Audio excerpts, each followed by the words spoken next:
Hello everyone, welcome back to my channel. কেমন আছে সবাই? আশা করবো সবাই খুব ভালো আছে, সুস্থ আছো। আর আমার চ্যানেলে নতুন একটা ভিডিওতে সবাইকে স্বাগত জানাচ্ছি। বন্ধুরা, ছোটো ছোটো সংসারের কাজগুলো করতে একটু টিপস মেনে যদি করে থাকি তাহলে কাজগুলো আমাদের অনেকটাই সহজ হয়ে যায়। এই জন্য ছোটো ছোটো টিপসগুলো জানা আমাদের খুবই প্রয়োজন। এরকম 10টা ইউজফুল টিপস তোমাদের সঙ্গে শেয়ার করব। তো চলো দেখে নেওয়া যাক পরপর টিপসগুলো। প্রথম যে টিপসটা আমি তোমাদের সঙ্গে শেয়ার করবো, এরকম দেখো বন্ধুরা, হ্যান্ড প্রিন্টের যে এখন ব্লাউজ, পাঞ্জাবি, তারপরে কুর্তি, জামা, বিভিন্ন ধরনের পোশাক আমরা পরে থাকি। আর এগুলোকে ধুয়ে পরিষ্কার করার পরে আয়রন তো করতে হয়। তোমরা নর্মালি এটাকে আয়রন করবে না, এমনি যদি এর উপরে যদি আয়রন করে দাও তাহলে এর যে ডিজাইনটা আছে, ডিজাইনটা পুরোটাই নষ্ট হয়ে যাবে। হ্যান্ড প্রিন্টের যে কোনো পোশাক পরার পরে ধুয়ে পরিষ্কার করে নেওয়ার পরে সেটাকে যখন তোমরা আয়রন করবে, আয়রন করার সময় অবশ্যই জিনিসটাকে উল্টে নেবে। উল্টো পাশে তোমরা আয়রন করবে, এর যে ডিজাইনটা আছে সেটা কখনোই নষ্ট হবে না, আর এই ডিজাইনটা একদম সেফ থাকবে। তো হ্যান্ড পেইন্টের যদি জিনিসপত্র থাকে সেগুলোকে আয়রন করার সময় অবশ্যই তোমরা এই টিপসটা অ্যাপ্লাই করো। কিন্তু এই ভুলটা করে ফেলে, সোজা দিকে আয়রন করে দেয়, তার ফলে ডিজাইনটা একদম নষ্ট হয়ে যায়।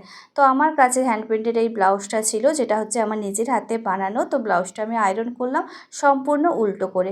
এইভাবে উল্টো করে যদি আয়রন করা যায়, এর কালারটাও অনেক দিন পর্যন্ত টিকবে, কালারটা কোনোভাবে আর নষ্ট হয়ে যাবে না।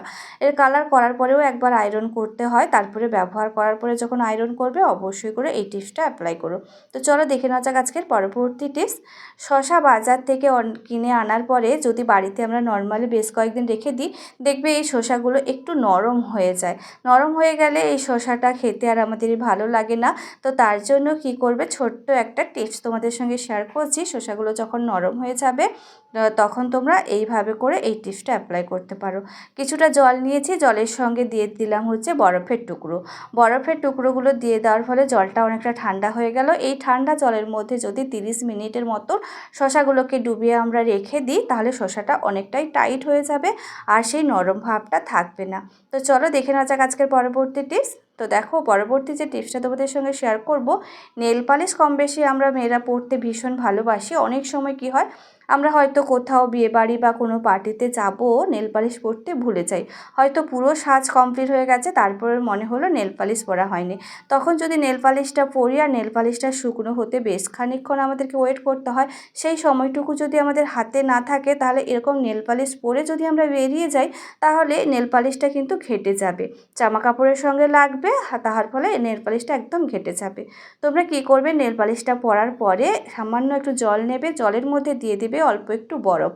বরফ ভেজানো ঠান্ডা জলটার মধ্যে আমি হাতের আঙুলগুলোকে বেশ খানিকক্ষণ নয়, মানে 10-15 সেকেন্ড ডুবিয়ে আমি রেখে দেবো। তাহলেই কিন্তু একদম নেল পালিশটা খুব সুন্দরভাবে নখের সঙ্গে টাইট হয়ে যাবে, আর কোনোভাবেই এই নেল পালিশটা উঠবে না।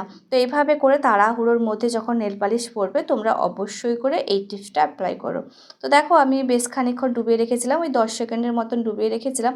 তারপরে আমি তুলে দেখাচ্ছি, দেখো কত সুন্দরভাবে টাইট হয়ে বসে গেছে আর নখ থেকে উঠে যাচ্ছে না। তো চলো দেখে নেওয়া যাক আজকের পরবর্তী টিপস। এখন যেহেতু ভীষণ গরম, আর এই গরমের সময় একটু স্বস্তি পাওয়ার জন্য যে সমস্ত কাজগুলো ফ্যানের তলায় বসে করা সম্ভব আমরা করে নেওয়ার চেষ্টা করে থাকি।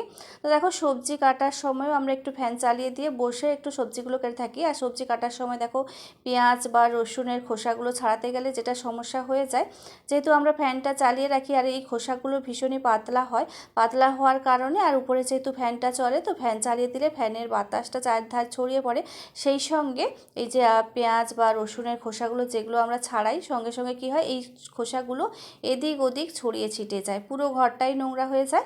আবার আমাদেরকে ডবল করে এই ঘরটাকে পরিষ্কার করতে হয়, তো সেক্ষেত্রে সময়টাও বেশি লেগে যায়।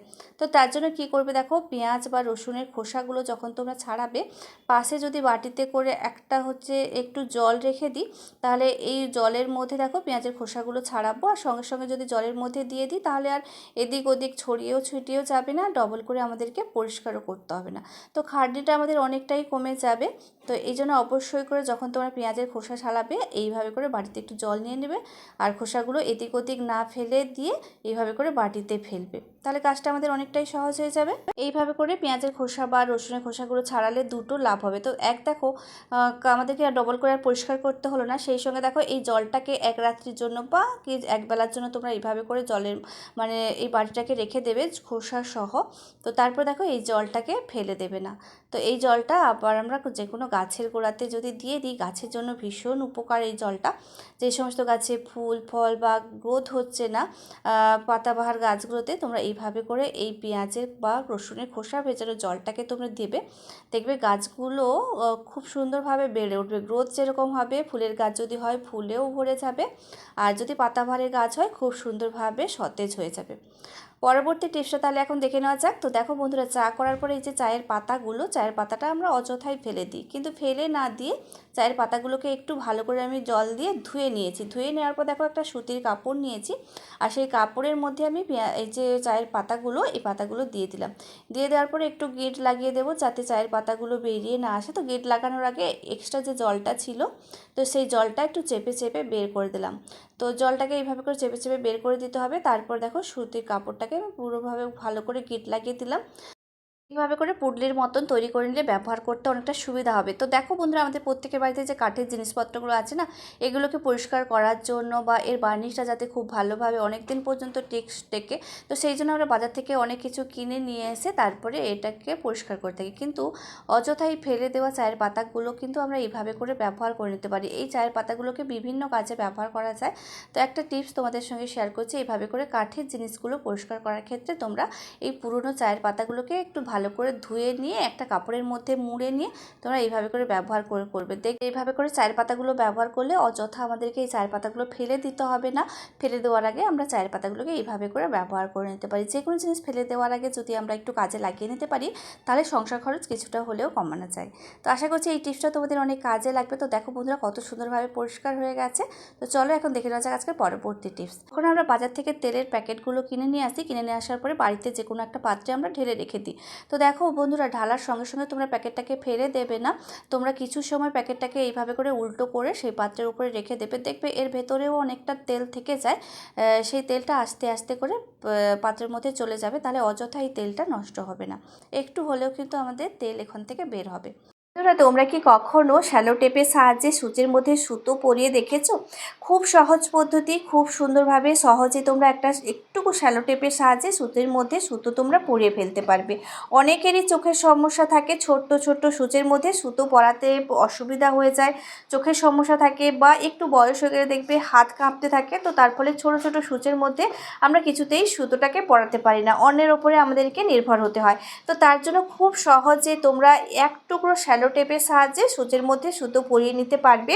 তাই একটা ছোট্ট টিপস তোমাদের সঙ্গে শেয়ার করছি। একটু দেখো শ্যালো টেপ আমি কেটে নিয়েছি কাঁচি দিয়ে। কেটে নেওয়ার পর দেখো শ্যালো টেপের ঠিক মিডিল বরাবর আমি সুতোটাকে রেখে দেব। মাঝ বরাবর সুতোটা দেখো এ প্রান্ত থেকে ও প্রান্তে শ্যালো টেপের মাঝখানে আমি সুতোটাকে রেখে দিলাম। সামনের দিকে অল্প করে একটু বের করে রাখলেও কোনো অসুবিধা নেই, বা তোমরা চাইলে মানে একদম মাপে মাপেও রাখতে পারো। তো আমি দেখো অল্প একটু বের করে নিয়েছি। নেওয়ার সুতোটাকে রেখে দেওয়ার পরে দেখো আমি শ্যালো টেপটাকে ভাঁজ করে নিয়েছি। ভাঁজ করে নেওয়ার পর দেখো এক্সট্রা যে সামনের দিকে সুতোটা বেরিয়ে রয়েছে, সেই সঙ্গে শ্যালো টেপের যে এক্সট্রা অংশগুলো রয়েছে, সেগুলোকে আমি কাঁচির সাহায্যে কেটে দিচ্ছি।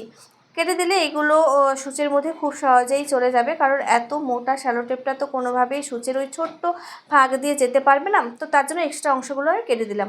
কেটে দেওয়ার পর দেখো সূচের মধ্যে আমি সুতোটাকে ঢুকিয়ে দেবো, খুব সহজেই চলে যাবে। কারণ মানে সুতোর যে সামনের দিকের অংশটা অনেকটাই ছুঁচালো হয়ে গেছে, আর ছুঁচালো শক্ত হয়ে যাওয়ার কারণে খুব সহজে মানে সূচের মধ্যে এই সুতোটা চলে যাবে।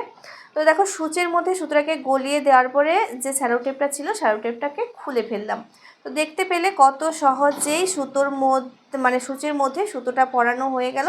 তোরা অবশ্যই এই টিপসটা একবার অ্যাপ্লাই করো। সাথে দেখো এই যে মানে ছোট ছোট যে স্কার্ট বলো বা প্যান্টগুলো, এই প্যান্টের যে গার্ডারগুলো থাকে, এই গার্ডারগুলো যখন আমরা নতুন অবস্থায় কিনি অনেকটাই টাইট থাকে। তো টাইট থাকার কারণে বাচ্চারা পরতে চায় না, বাচ্চারা পরলে কোমরে একটা দাগ হয়ে যায়, বাচ্চারা ব্যথা পায়, কষ্ট পায়। তো দ্বিতীয়বার এই জিনিসগুলো পরাতে গেলে তাদের একটু মানে তারা ভয় পায়। তো সেই জন্য তোমরা কী করবে, এই সমস্ত যেই সমস্ত প্যান্ট বা এই স্কার্ট গার্ডারগুলো যখন তোমরা নতুন কিনে নিয়ে আসবে, কিনে আনার পরে গার্ডারগুলো যেহেতু অনেকটাই টাইট থাকে, সেই জন্য তোমরা হাতের কাছে যেটা থাকবে, কোনো বালতি হতে পারে বা কোমরের সাইজটা অনুযায়ী দেখে যে কোনো জিনিসের মধ্যে এইভাবে করে তোমরা কিছু সময় পরিয়ে রেখে দেবে। তাহলে এই যে গার্ডারটা অনেকটাই লুজ হয়ে যাবে আর সেই টাইট ভাবটা থাকবে না। তাহলে বাচ্চারা যখন এটা পরবে, বাচ্চাদের আর কষ্ট হবে না, বা কোমরের মধ্যে একটা যে দাগ বসে যায়, বাচ্চারা কষ্ট পায়, সেই ভাবটা কিন্তু আর হবে না। তো এইভাবে করে তোমরা নতুন জিনিস বা প্যান্ট বা স্কার্টগুলো যখন তোমরা নিয়ে আসবে, অবশ্যই করে তোমরা এই টিপসটা অ্যাপ্লাই করো, তারপরে বাচ্চাদেরকে পরিও। চলে যাচ্ছি বন্ধুরা পরবর্তী টিপসে। তো দেখো বন্ধুরা, এখানে আমি একটা সাবান নিয়েছি। আর সাবান বা আমরা কি করি, বাজার থেকে নিয়ে আসার পরে প্যাকেট থেকে বের করে নিই সাবানটা, কিন্তু এই প্যাকেটটাকে আমরা ফেলে দিই। কিন্তু প্যাকেটটার মধ্যেও একটা মিষ্টি সুগন্ধ থাকে, সাবানের যে স্মেলটা সেটা কিন্তু এই প্যাকেটটার মধ্যেও থেকে যায়। তো আমি এই প্যাকেটটাকে ফেলবো না, কী কাজে লাগাবো, একটা দারুণ আইডিয়া তোমাদের সঙ্গে শেয়ার করছি। তো একটা প্যাকেট নিয়েছি আর সেই সঙ্গে দেখো কিছুটা চা পাতা নিয়েছি, প্রায় 2 চামচের মতন আমি চায়ের পাতা এই প্যাকেটটার মধ্যে দিয়ে দিলাম। আর লাগবে হচ্ছে লবঙ্গ। তো আমি এখানে 4-5টার মতো লবঙ্গ নিয়েছি। চাইলে তোমরা লবঙ্গটাকে একটু গুঁড়ো করেও নিতে পারো। তো আমি এখানে একটু হাতের আঙুলের সাহায্যে ভেঙে নিলাম। তো লবঙ্গ আর চায়ের পাতা দুটোকে প্যাকেটের মধ্যে রেখে দেওয়ার পরে দেখো প্যাকেটের যে মুখটা খোলা ছিল, সেই খোলা মুখটাকে আমি বন্ধ করে দিলাম একটা শ্যালো টেপের সাহায্যে। দেখো বন্ধুরা, একটা সেফটি পিনের সাহায্যে বেশ কয়েকটা আমি ছিদ্র করে দিয়েছি। এই যে লবঙ্গ আর চার পাতা দিয়েছি, এই দুটো মিশ্রণে একটা মিষ্টি সুগন্ধ কিন্তু এখান থেকে বেরোতে থাকবে। আর এটা দেখো আমি একটা ডবল সাইড টেপও আটকে দিলাম। তো এটাকে কী কাজে কিভাবে লাগাবো, এটা আমাদের বাথরুম বা টয়লেটে ব্যবহার করব। তো দেখো বন্ধুরা, বাথরুমের একটা দেওয়ালে যদি এইভাবে করে লবঙ্গ আর চা পাতা একসঙ্গে মিশিয়ে যদি আমরা দেওয়ালের সঙ্গে আটকে রেখে দিই, তাহলে এখান থেকে একটা সুগন্ধ বেরোতে থাকবে। বাথরুম বা টয়লেট সবসময় আমাদের পরিষ্কার করা সম্ভব হয় না। 1-8 দিন যদি আমরা ভুলেও যাই, তাহলে বাথরুম থেকে একটা দুর্গন্ধ ছড়াতে থাকে। অনেক সময় কি হয়, আমাদের শরীরটাও ভালো থাকে না, বাথরুম বা টয়লেট পরিষ্কার করতে ইচ্ছে করে না, তখন যদি এইভাবে করে আমরা বাথরুমের দেওয়ালের মধ্যে এটাকে হ্যাং করে রেখে দিই, তাহলে এখান থেকে একটা সুগন্ধ বেরোবে, টয়লেটটা পরিষ্কার না করলেও চলবে। তো আশা করছি আজকের প্রত্যেকটা টিপস তোমাদের ভালো লেগেছে। ভালো লাগলে লাইক, কমেন্ট, শেয়ার করো। চলো দেখা হচ্ছে পরবর্তী ভিডিওতে।